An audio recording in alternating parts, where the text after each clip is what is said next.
주님께서 여러분과 함께 마태오가 전한 거룩한 복음입니다. 주님의 말씀입니다. 그리스도님 찬미합니다. 호소도 성령님.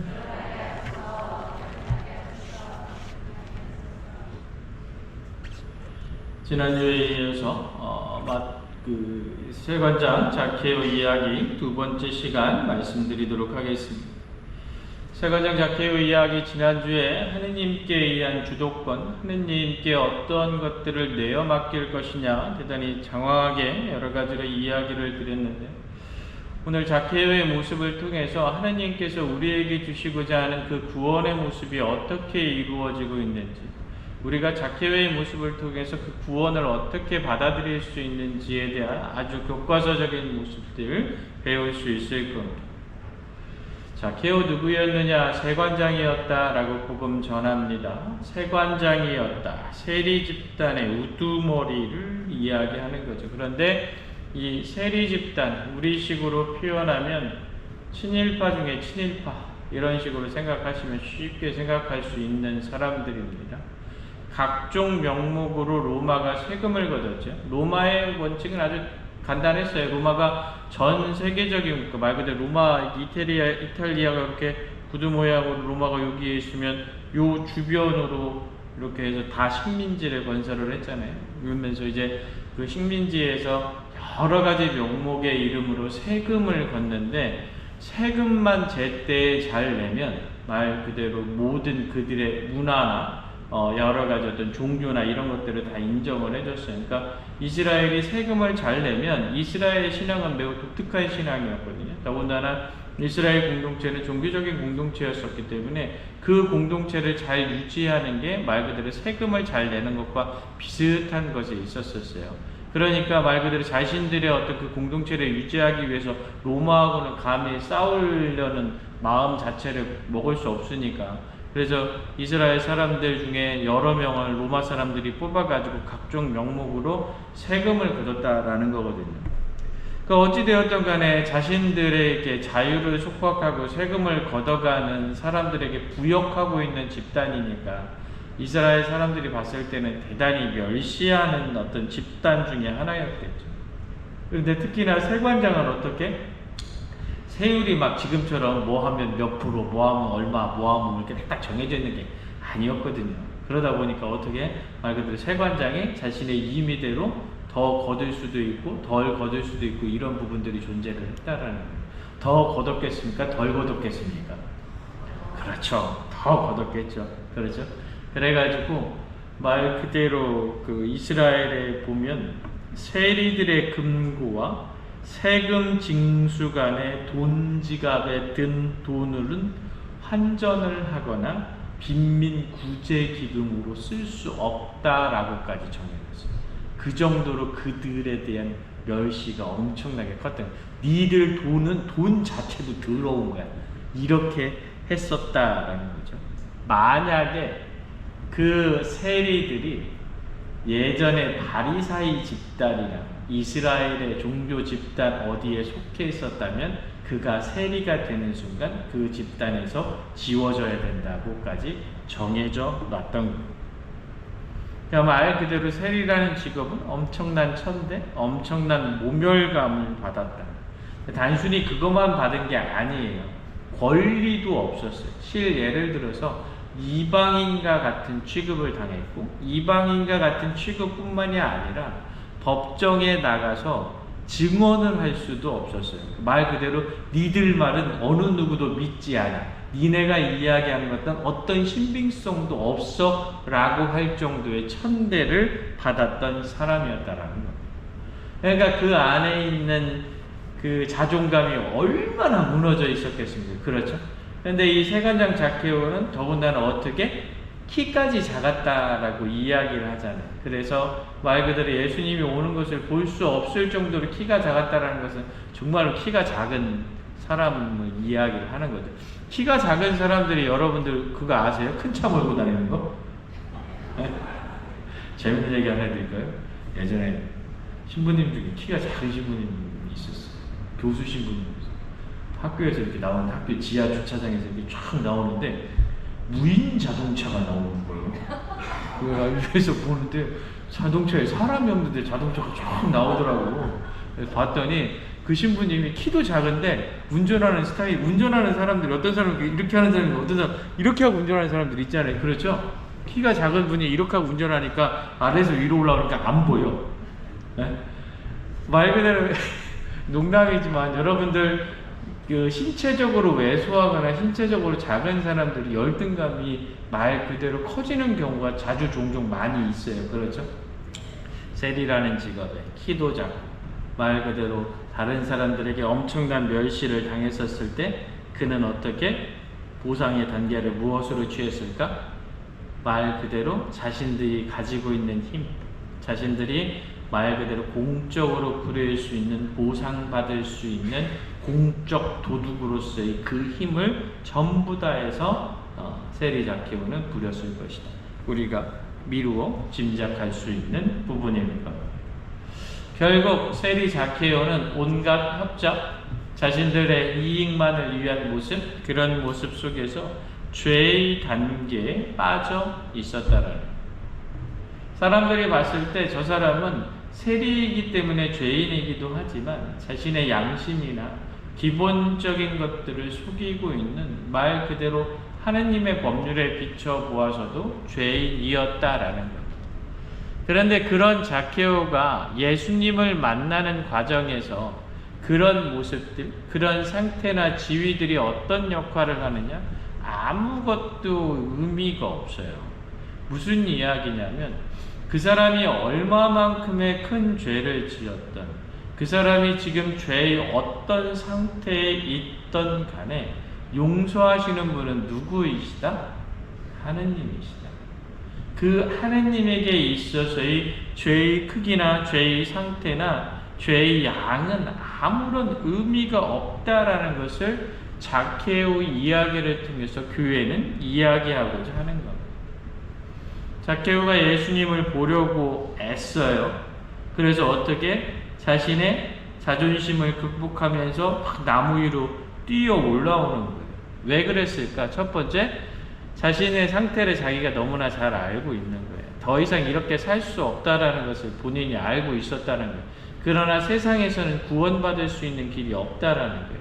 오로지 메시아라고 불리우고 있는, 나를 하느님께로 데리고 갈 수 있는 그 건장한 젊은 예수라는 사람을 만날 때 가능할 것이다라는 확고한 신념이 있었던 거예요.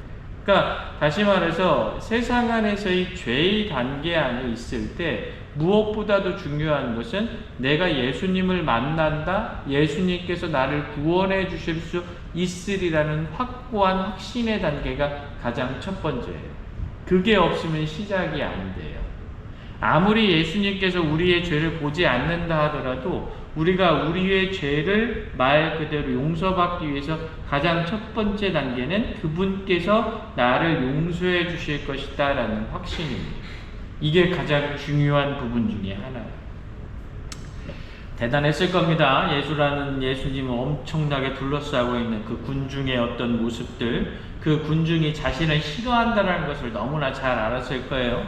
이번 기회에 잘 보이지도 않는 키까지 작은 자기 자신이 밟혀 죽을 수도 있을 것이다 라는 것을 분명히 알았을 겁니다. 세상 것만 생각했으면 멀찍이 도망갔어야 돼요. 그 어마어마한 군중이 달려올 때 자신은 거기에 속하지 않은 사람이기 때문에.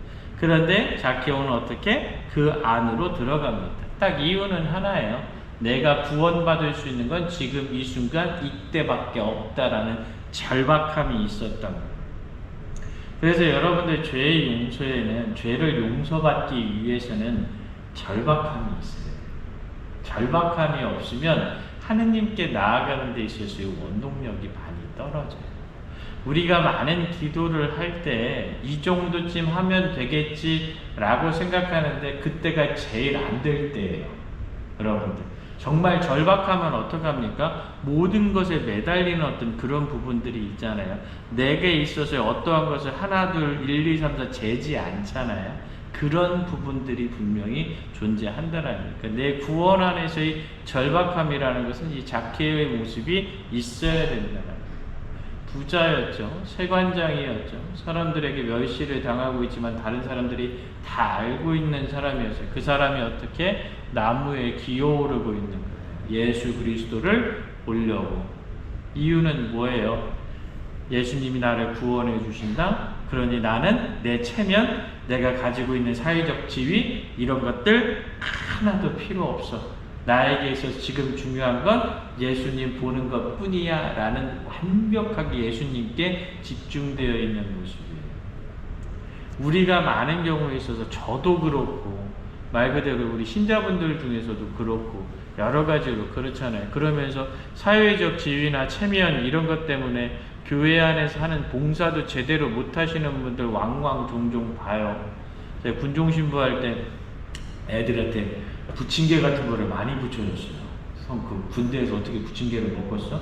그래가지고 성당에 종교행사 미사 오면 부침개 같은 거 많이 붙여줬는데 대위부터 시작해서 사단장에 이르기까지 다 부침개 붙이라고 했어요. 그러면 자꾸 사단장이 옆에 와서 아유 시부님 담배 한 대 피러 갔어요. 아 시부님 자꾸 날 끌어. 왜? 자기가 같이 하기 좀 겸연쩍거든. 그 느낌 아세요? 왜 이래? 그런 사람도 되게 많아요. 내가 사회적으로 이러이 정도의 위치에 있는데 여기서 어떻게 저 사람들이랑 같이 의자 나누고 있습니까? 내가 사회적으로 이러이러한 부분들이 있는데 어떻게 지금 여기서 저 사람들과 함께 이러고 있습니까? 교회 안에서 그런 사람 되게 많아요. 가능하냐? 그러면 그만큼의 절박함, 그만큼의 예수님을 보겠다라는 마음이 적은 거예요. 안 돼요. 쉽지 않아요. 신앙 안에서. 결국에 어떻게 그렇게 그 모든 것을 버림으로써 자케오는 자신에게 놓여져 있는 모든 장애물을 넘어가게 되는 거죠. 근데 여기서 재밌게 봐야 될 상황이 하나 있는데 그게 뭐냐면 돌무화과 나무를 밟고 올라갔다라고 이야기하잖아요. 이 돌무화과 나무가 뭐냐면 당대에 있어서 이스라엘에 많이 지천에 널려 있는 나무 중에 하나였습니다. 무화과 나무 되게 좋은 건데 돌무화과 나무는 너무 시고 떫어서 잘 먹지 못합니다. 이 돌무화과 나무는 주로 무엇을 의미하냐면 이스라엘의 평민들을 의미합니다. 다시 말해서 돌무화과 나무를 밟고 올라갔다라는 것은 그 사람이 어떻게 지금 평민들을 밟고 위에 서 있다라는 거예요. 예수님을 보고자 하는데 어떻게 평민들을 밟고 그 지위 위치에서 바라보고 있다는 거예요. 그럴 때 예수님이 뭐라고 합니까? 자케오야 자케오야 내려오너라라고 이야기를 해요. 그래서 자케오가 어떻게 이야기합니까? 바로 내려가요.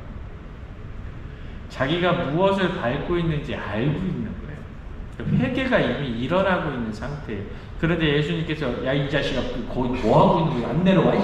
이게 아니잖아요. 어떻게? 자케오야 자케오야 내려오너라 오늘 내가 너희 집에 머무르겠다 라고 이야기를 했을 때 모든 것을 알고 있는 거예요. 그래서 어떻게? 자신이 올라서 있던 그곳에서 내려오는 거예요.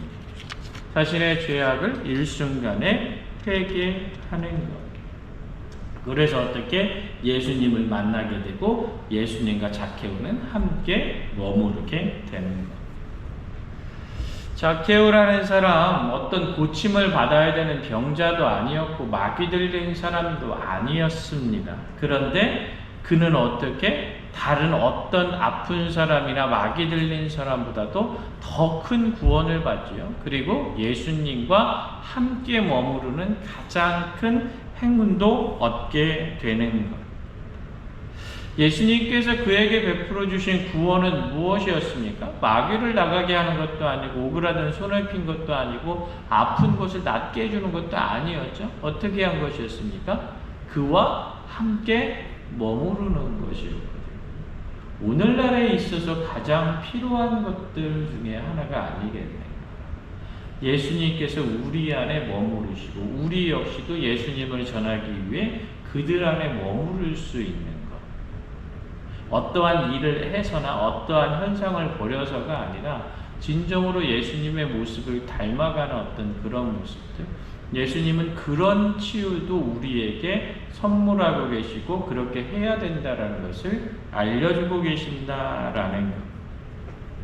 그래서 여러분들 이 모습, 예수님과 자케오가 만나고 있는 이 모습이 전형적인 회개와 구원의 도식입니다. 잘 들어보셔야 돼요. 첫 번째, 자존심을 버리고 어떻게 올라갈 때 말 그대로 예수님을 만날 수 있는 겁니다.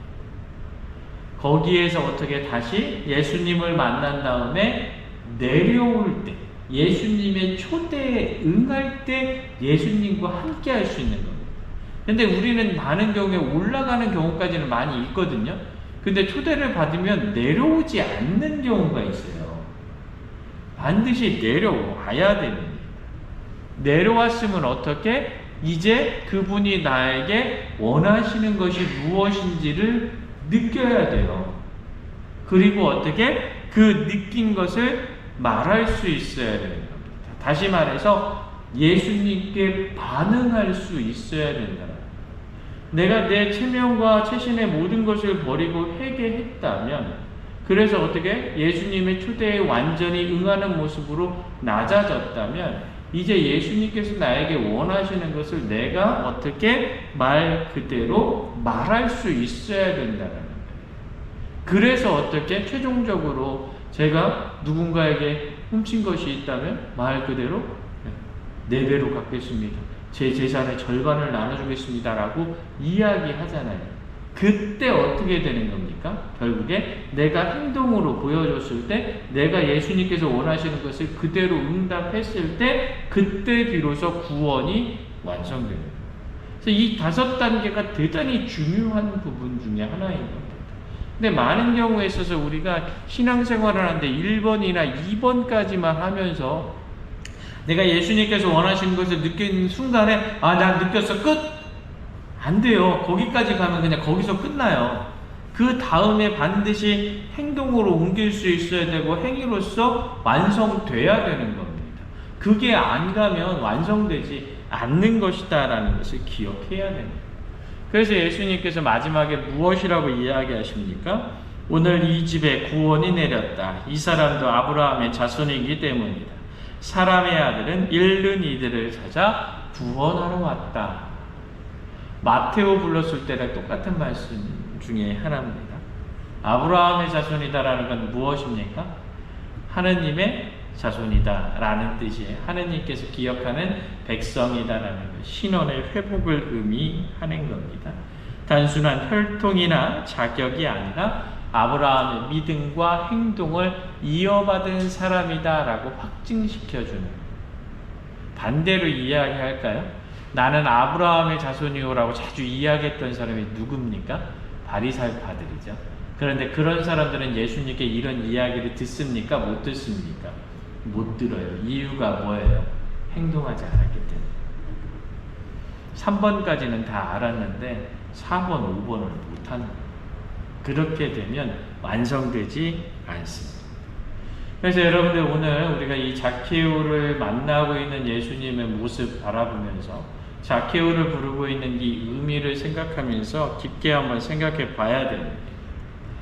예수님께서 우리를 부르셨다라는 것, 예수님께서 자케오를 부르셨다라는 것은 하느님 나라의 실현을 위한 부르심입니다. 그리고 그 부르심은 무엇을 통해서 응답받을 수 있느냐? 회개를 통해서 응답받을 수 있는 것. 다시 말해서 하느님 나라는 우리들의 철저한 회개로 이루어집니다. 조금 더 이야기해보면, 말 그대로 자케오는 자기가 다른 사람 것을 말 그대로 갈취한 것이 있다면 4배로 갚겠다라고 이야기를 합니다. 그런데 율법에서는 몇 분의 몇으로 갚으면 되냐면 5분의 1만 갚으면 됐어요. 그런데 어떻게? 그 훨씬 이상을 이야기를 하는 거예요. 가난 구제를 했을 때 이스라엘에서는 몇 프로의 재산을 나누면 된다라고 이야기했다면 20%면 된다라고 했어요. 그런데 자케오는 어떻게 합니까? 50%를 나누겠습니다 라고 이야기를 하는 겁니다. 그것을 통해서 무엇을 하겠다라는 겁니까? 하느님 곁에서 멀어져 가고 있는 가난한 이들을 돕겠습니다 라고 이야기를 하는 겁니다. 내 회개를 넘어서서 다른 이들이 멀어지는 것까지도 막아보겠습니다 라고 하는 적극적인 신앙 실천을 이야기를 하는 겁니다. 그 결과 어떻게 본연의 모습으로 돌아가게 되는 거죠. 이거는 오늘날에 있어서 생태적 회심까지도 연결되는 대단히 중요한 부분 중에 하나입니다. 그래서 이 자케오와 예수님의 만남 우리 안에서 한 번쯤 깊게 생각해 봐야 돼요. 요만큼 하면은 내가 할 만큼 했겠지. 하느님께 받은 것은 만큼인데 요만큼 내놓고서 내가 할 거 다 했다라고 생각하는 사람들 은근 되게 많이 있어요. 그와 반대인 사람들도 뭐 물론 있습니다만, 그런데 전자가 더 훨씬 많거든요. 성찰해야 됩니다. 내가 자케오와의 만남 안에서 자케오는 과연 예수님을 어떻게 만났는가, 어떻게 구원을 얻었는가 내 안에서 반드시 생각할 수 있어야 됩니다. 정리하면서 마지막으로 생각해보면 자케오와 예수님의 만남 그 안에서 한 번쯤 봐야 됩니다. 자케오 모든 죄인이라 손가락질 받았지만 주님과 함께하는 구원에 초대받았고 충실한 회개로서 그것에 응답합니다. 반대로 군중은 끊임없이 예수님의 말씀 곁에 머물러 있었지만 하느님 나라를 선포하는 예수님의 말씀에 무감각했습니다. 죄에 대한 회개를 위한 선포에 늘상 노출되어 있었고 그 회개에 대해서 늘상 듣고 있었지만 회개하지 않았습니다. 오히려 어떻게 회개에 대한 인간적 자격 조건을 따졌습니다. 다시 말해서 하느님께서 하시는 일에 인간적인 기준을 들어서 내가 판단합니다. 하느님 곁에 머물러 있었는데 낮은 자의 모습이 아니라 내가 하느님이 되어가고 있습니다. 그게 자케오와 군중의 차이입니다. 한 번 좀 깊게 생각해 봐야 됩니다. 저도 그렇고 여러분들도 그렇고 제가 뭐 더 많이 반성해 봐야겠죠. 하느님의 사제로 불리움을 받았는데 하느님의 회개의 죄에 대한 선포를 해야 되는데 아유 쟤는 안 돼. 혼자 그렇게 먼저 단정하고 있지 않았는지, 우리 신자분들도 아유 저 사람은 안 돼. 이렇게 단정하고 있지 않았는지, 내 자신도 이만큼이면 됐어 라고 이야기하고 있지 않았는지.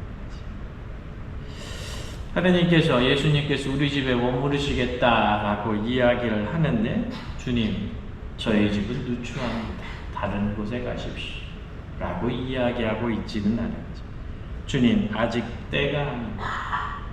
다른 사람들의 눈이 두렵습니다. 제가 그렇게 낮아져야만 합니까? 라고 질문하고 있지 않은지 성찰해 봐야 됩니다. 자케오의 모습, 하느님의 초대에 응하는 모든 사람들의 교본과도 같은 모습입니다. 자케오와 예수님 간의 만남 한번 좀 생각해 보시면서 과연 나는 정말 자케오처럼 그렇게 응답하고 있는가? 자케오처럼 그렇게 구원에 적극적으로 행동으로써 예수님을 맞이하고 있는가? 한번 좀 깊게 생각해 보시는 시간 되시길 부탁드립니다. 잠시 묵상하겠습니다.